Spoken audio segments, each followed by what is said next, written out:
Olá, eu sou Larissa e vou falar um pouco sobre a classificação e mecanismos de produção de reações adversas a medicamentos. Existem 6 tipos de reações indesejáveis a medicamentos. São elas: a superdosagem relativa, que ocorre quando um fármaco é administrado em dose terapêutica, mas acaba tendo uma concentração maior no organismo.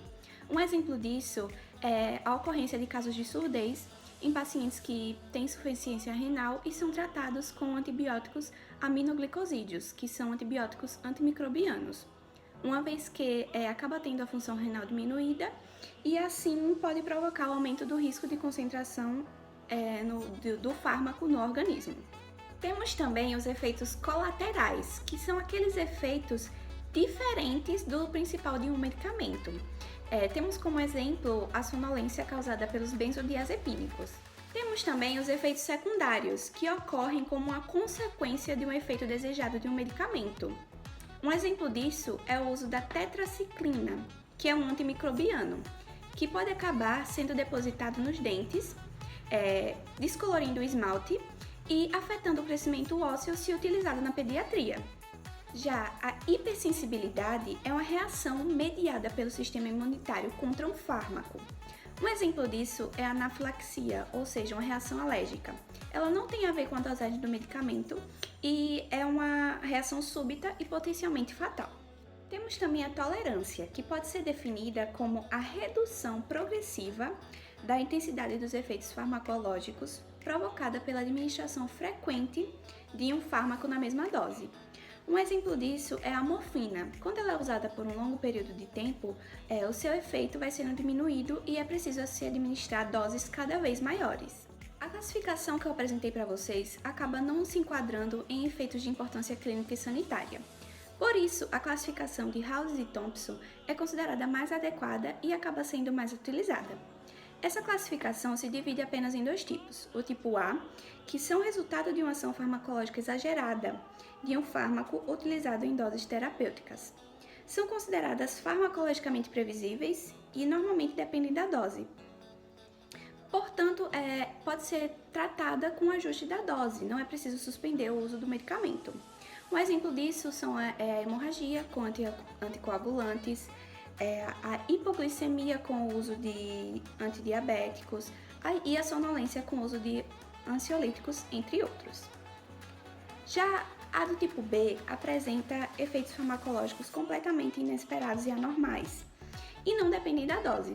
Portanto, o tratamento consiste em suspender a administração do fármaco. As possíveis causas para a ocorrência destas reações podem ser alterações na formulação farmacêutica, como a decomposição de princípios ativos ou outros componentes da fórmula. Em relação à gravidade, as reações adversas a medicamentos podem ser classificadas em leve, não necessita de tratamentos específicos e nem de antídotos, e não é necessário suspender o medicamento. Temos também a moderada, que requer a modificação terapêutica, porém o medicamento agressor não precisa ser suspenso.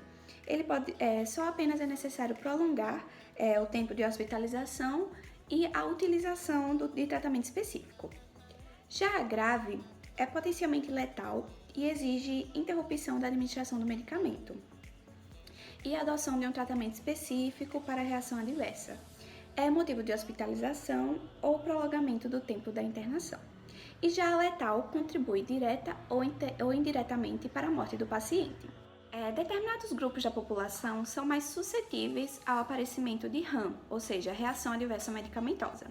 São eles os extremos de idade, os neonatos, as crianças e os idosos, uma vez que algumas alterações farmacológicas podem alterar o desenvolvimento da criança, e já nos idosos, eles têm maior dificuldade de adesão ao tratamento, uma vez que eles podem possuir problemas de esquecimento, podem não ter a compreensão de que aquilo é necessário para ele, a polimedicação, dentre outros fatores que podem contribuir para uma reação adversa medicamentosa. O gênero também é um fator determinante, uma vez que as mulheres elas tomam contraceptivos, têm maior concentração de tecido adiposo e também tomam remédios para dismenorreia, que acaba também provocando uma reação adversa. Temos também as gestantes. No período em que a mulher fica gestante, a mulher passa por alterações farmacocinéticas que podem contribuir para a alteração do efeito terapêutico do medicamento. Temos também as patologias, que as principais doenças que interferem para uma reação adversa medicamentosa são a insuficiência renal e a insuficiência hepática.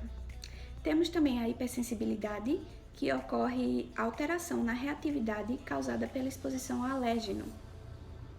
A variabilidade genética, que são respostas anormais a medicamentos que ocorrem em determinada população e podem ser provocadas por mudanças farmacocinéticas e farmacodinâmicas, causadas pelo polimorfismo genético. E temos também a polimedicação, uma vez que pacientes que estão hospitalizados, eles acabam tomando de 10 a 13 remédios por dia, e isso também pode contribuir para uma reação adversa medicamentosa.